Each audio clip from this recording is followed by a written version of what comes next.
Au nom du Père, et du Fils, et du Saint-Esprit. Amen.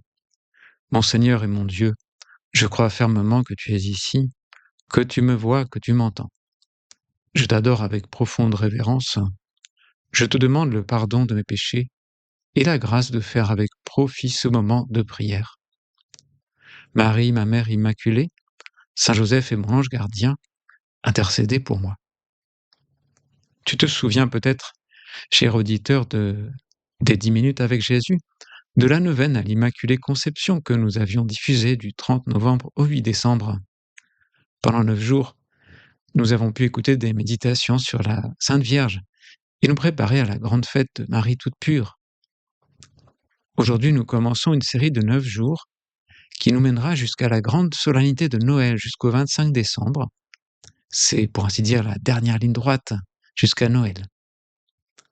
Ceux d'entre vous qui peuvent aller à la messe en semaine remarqueront un petit changement à partir d'aujourd'hui. La préface de la messe ne parle plus du retour du Christ à la fin des temps, mais se concentre sur la nativité de l'enfant Jésus. Voici ce que nous entendrons. C'est lui, Jésus, qui nous donne la joie d'entrer déjà dans le mystère de Noël, pour qu'il nous trouve, quand il viendra, vigilants dans la prière et remplis d'allégresse. Tu remarqueras que cette préface ne demande pas d'attendre Noël pour être joyeux. Il faut l'être dès maintenant, pour qu'il nous trouve déjà remplis d'allégresse. Comme ces gens de la montagne de Judée, qui étaient remplis à la fois de crainte et de joie. Ils avaient appris la naissance du petit Jean-Baptiste, d'une mère qu'on appelait pourtant la femme stérile, et d'un père qui avait eu une vision dans le temps, puis était resté muet pendant 9 mois, avant de recouvrer mystérieusement la parole, le jour où son fils était venu au monde. Alors nous dit saint Luc, dans toute la région montagneuse de Judée, on racontait tous ces événements. Tous ceux qui les apprenaient les conservaient dans leur cœur et disaient « Que sera donc cet enfant ?» Il se prépare de grandes choses, ces jours-ci, des choses grandes et mystérieuses. Oui, Jésus, nous savons que tu reviendras un jour dans la gloire, mais nous nous concentrons maintenant sur ta venue sur terre il y a plus de 2000 ans. Nous t'attendons. C'est le sens de l'Avent. Il vient celui que tous les peuples attendent. On le lit dans la messe aussi. La maison du Seigneur va se remplir de gloire. Et pourtant, quelquefois, ce mot me fait sourire, attendre Dieu, parce que j'ai l'impression qu'en réalité, ce n'est pas nous qui attendons le Seigneur, c'est plutôt Dieu qui nous attend.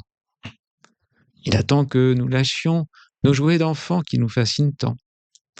La richesse, les honneurs, les plaisirs, des jouets qui peuvent d'ailleurs même faire du mal.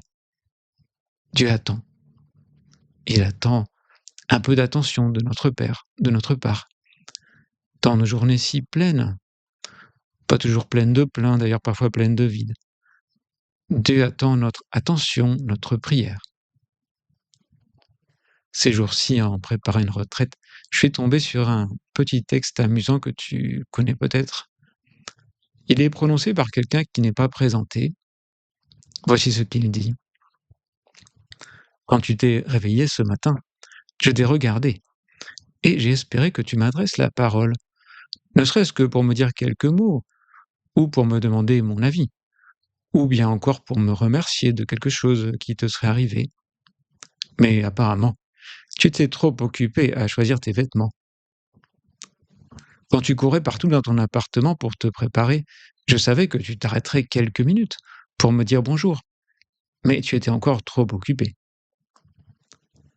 Quand tu as attendu ton bus, tu es resté 15 minutes sur ton portable pour voir s'il y avait du nouveau. Je t'ai ainsi regardé toute la journée. De toute façon, avec toutes tes activités, je suppose que tu étais trop affairé pour me dire quoi que ce soit. J'ai remarqué aussi que, juste avant de commencer à déjeuner, tu as jeté des coups d'œil autour de toi. Peut-être te sentais-tu embarrassé de me parler en public, ce qui expliquerait que tu n'as même pas osé incliner la tête. Tu as jeté un coup d'œil à 3 ou 4 tables. Tu as vu quelques-uns de tes amis m'adresser une brève prière avant de manger, mais tu ne l'as pas fait. Ne t'inquiète pas, c'est pas grave. Il reste encore tant de temps. et j'espère que tu voudras bien m'adresser la parole d'ici là. Quand tu es rentré à la maison, tu avais l'air d'avoir vraiment plein de choses à faire. Mais avant d'en avoir terminé la moitié, tu t'es installé devant l'ordinateur. Je ne sais pas si tu aimes vraiment ça. Peut-être que tu aimes juste être assis et passer du temps devant, sans penser à quoi que ce soit, juste s'amuser. Quoi qu'il en soit, j'ai attendu patiemment que tu aies fini de le regarder, puis que tu aies dîné. Mais, encore une fois, tu ne m'as pas sollicité. C'était l'heure d'aller au lit. Je suppose que tu devais vraiment te sentir fatigué parce que, après avoir dit bonsoir à toute la famille, tu as sauté dans ton lit et tu t'es endormi immédiatement. Je ne t'en veux pas parce que je sais que tu ne réalises pas que je suis et serai toujours là pour toi. J'ai de la patience, plus que tu ne pourras jamais l'imaginer. Je suis même prêt à t'apprendre à être patient avec les autres.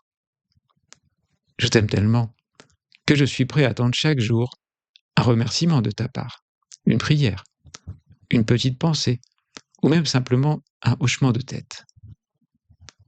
Tu sais, c'est dur d'entretenir une conversation qui ne va que dans un seul sens. Eh bien, tu te réveilles encore une fois. Et encore une fois, j'attendrai avec rien, si ce n'est tout l'amour que je te porte. Passe une très bonne journée. Ton ami, Dieu. Oui, Seigneur.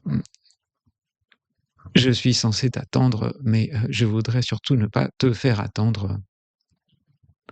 À moi de prendre du temps pendant ces 9 jours pour t'adresser vraiment la parole. Je suis tellement pressé d'habitude.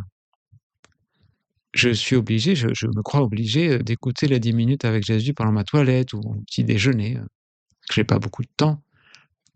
Est-ce que je pourrais pas prolonger d'ailleurs les 10 minutes par du silence pour vraiment prier? Plusieurs minutes de silence pour t'écouter et te parler. Peut-être Jésus, je ne suis pas très satisfait de mon avant jusqu'ici, mais ces 9 jours jusqu'à Noël sont là et ils sont très précieux.